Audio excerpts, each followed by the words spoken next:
नमस्कार दोस्तों, बहुत स्वागत है आपका आपके इस प्यारे से चैनल कैरियर वाला पे।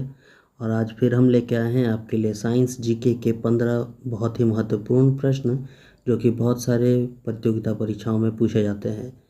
एक एक करके इन सारे प्रश्नों को हम देखेंगे। इसके साथ मैं आपको ये बता देना चाहूँ वीडियो शुरू होने से पहले कि इस चैनल पे आपको प्रतियोगिता परीक्षाओं की तैयारी कराई जाती है। तो यदि आप हमारे साथ जुड़ के विभिन्न प्रतियोगिता परीक्षाओं की तैयारी करना चाहते हैं, जैसे टेट, सीटेट, जेटेट, बीपीएससी और अदर एग्ज़ाम्स, तो आप हमारे साथ चैनल को सब्सक्राइब करके जुड़ सकते हैं। तो चलिए शुरू करते हैं आज का वीडियो। तो शुरू करते हैं हम अपना पहला प्रश्न। पहला प्रश्न है डेसिबेल क्या है। तो डेसिबेल जो है वो ध्वनि को मापने की एक इकाई है। एक्चुअली जो मुख्य इकाई होती है ध्वनि को मापने की वो बेल होती है, लेकिन ये उससे छोटी इकाई है जिसको कि हम डेसिबेल कहते हैं। तो ध्वनि के स्तर की माप। दूसरे प्रश्न की ओर बढ़ते हैं। दूसरा प्रश्न है हमारा, कॉपर सल्फेट के विलयन में बिजली के वाहक क्या होते हैं। तो कॉपर सल्फेट का जो विलयन होता है उसका फॉर्मूला है CuSO4।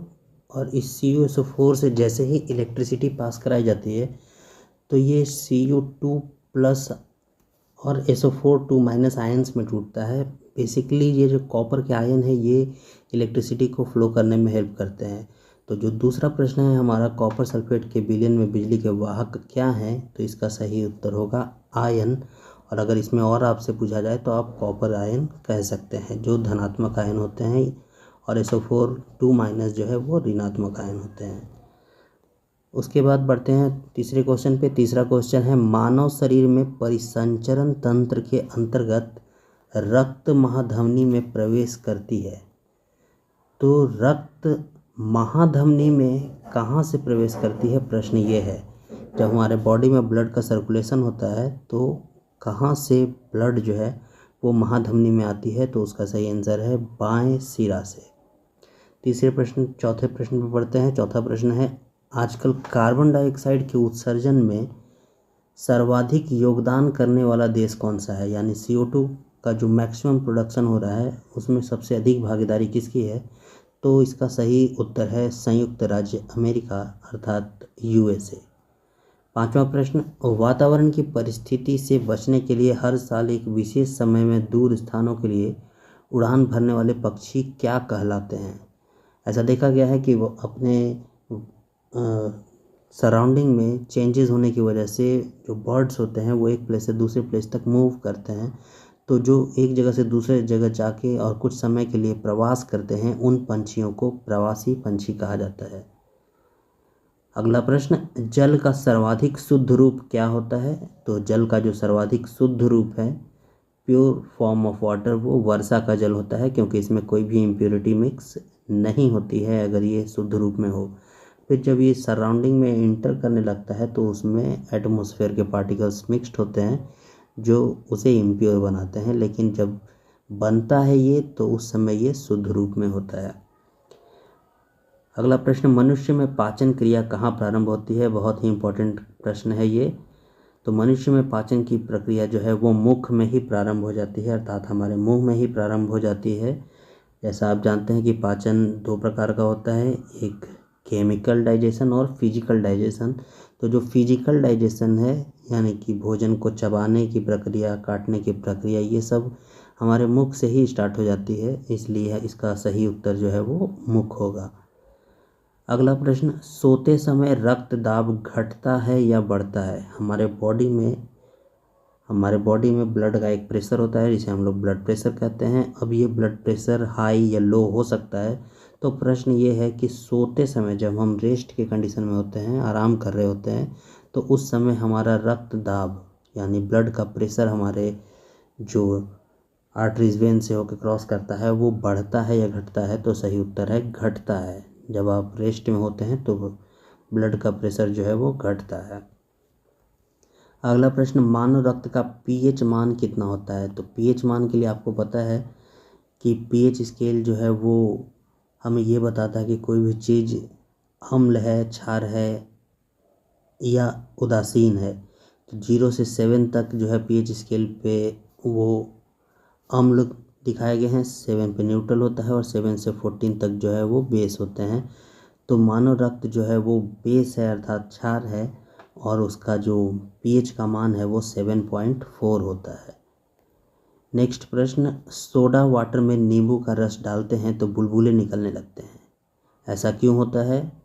तो सोडा वाटर में नींबू का रस डालते हैं तो बुलबुले इसलिए निकलने लगते हैं क्योंकि इनमें क्षार होता है, और वो क्षार जैसे ही रिएक्ट करता है, हमें पता है कि एसिड और बेस, एसिड अर्थात कि अम्ल, बेस अर्थात कि क्षार के साथ जब रिएक्ट करते हैं तो वो साल्ट प्लस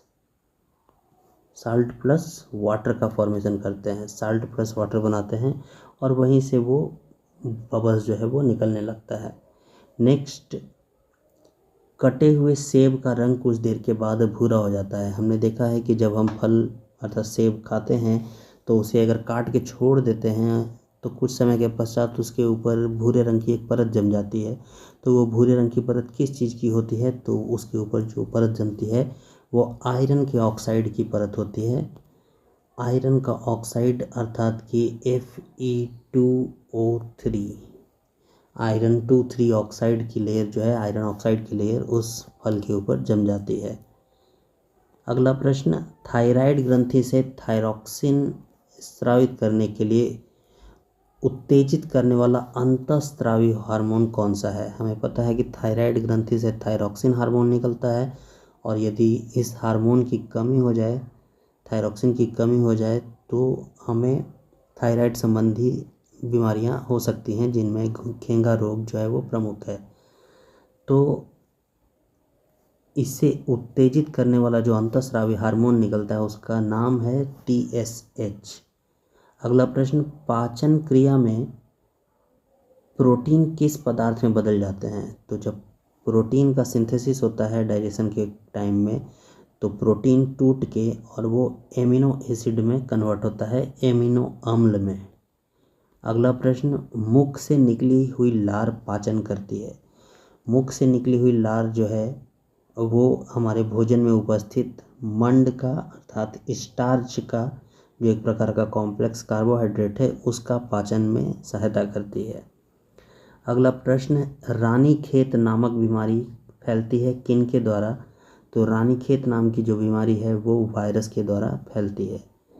तो आज हमने ये 15 इम्पॉर्टेंट प्रश्न देखे, और ऐसे आपको लगातार वीडियोस मिलते रहेंगी जिनमें हम साइंस के तथा अन्य सब्जेक्ट के भी ऑब्जेक्टिव क्वेश्चन साथ साथ कॉन्सेप्चुअल क्वेश्चंस को भी करेंगे। तो इस तरीके से हमारी प्रतियोगिता परीक्षाओं की तैयारी अच्छे से हो सकेगी। आई होप कि आपको ये वीडियो आज का पसंद आया होगा, और अगर आपको आज का ये वीडियो पसंद आए तो वीडियो को लाइक करें, चैनल को सब्सक्राइब करें, और ज़्यादा से ज़्यादा दोस्तों तक शेयर करें, ताकि ज़्यादा से ज़्यादा लोगों को परीक्षा की तैयारी करने में सहूलियत हो। मिलते हैं अगली वीडियो में, तब तक के लिए गुड बाय, जय हिंद।